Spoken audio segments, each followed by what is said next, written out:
In this video, I will be sharing my story in the shortest way possible of how I survived a near rape, kidnapping, and attack at the age of 17. So while I was a teenager, I used to get a lot of harassment from men, right? And there was one man in particular who started living in our village around that particular age. He was not there when I was a little younger. And I don't know, like either after the first or second time this man spot me, it's like he could never stop harassing my life. And I remember one day I was coming back from school, I was in my school uniform, right? So of course he would have an idea that I'm most likely younger than him because he's a big man. I would say he probably was either in his 20s or early 30s based on how he looked. I mean, I should not judge, but that's the best way I could kind of have an idea of his age because I never really asked him his age because I never used to want to have nothing to do with him, right? So he was in a vehicle. Now, because I know certain things in my area, the vehicle he was in a man that we call a drug lord, right?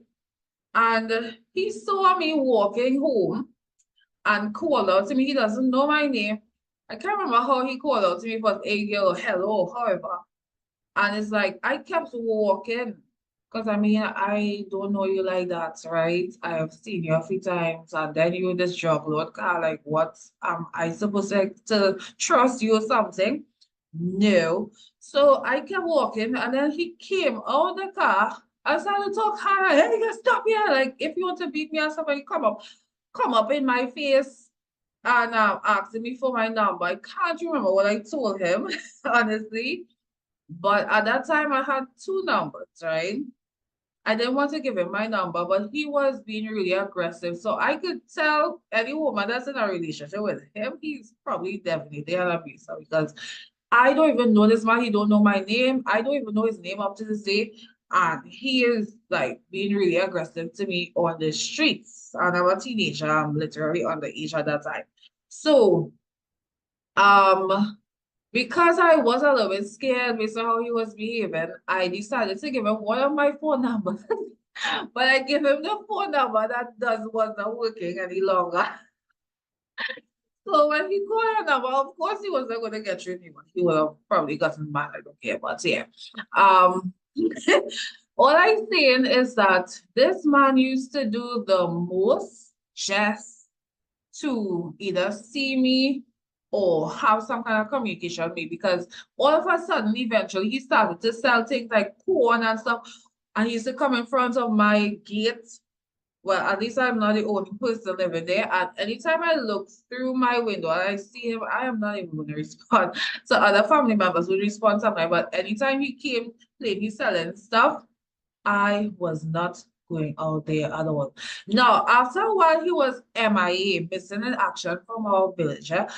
But I started to work now. So this was probably 2 or 3 years after he was not in the village for a while.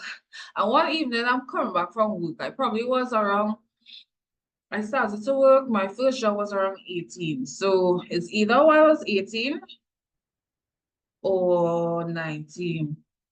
20 max. It's around there. One of those, I can't remember which age for this part of the story, but it was around there. And it was around 5, 6, I'm walking in my village. And I saw this car approaching me. And then when I looked at the driver's seat, I saw him driving, and then I saw another young man in the passenger seat slouch back. And I find it real suspicious, eh? So they drove. He noticed it was me. He spun around, drive back again. Sure, he was and say, yeah, you feel get big now, or whatever the case. And if I was, I think he spun around again, but by that time I prayed in my head. I can't remember if I contacted any of my parents, but I think I did. And I prayed in my head because I don't know if they was trying to snatch me or something because he keeps spinning and like telling me stuff and all kind of thing. So there's so much that I have to thank God for. Like me personally, I believe if I didn't know God through Jesus Christ, the one who has all powers given unto him in heaven and the earth, I don't think I would be alive today because the amount of things that God spared me from is only thanks and praise that I can give to God. right?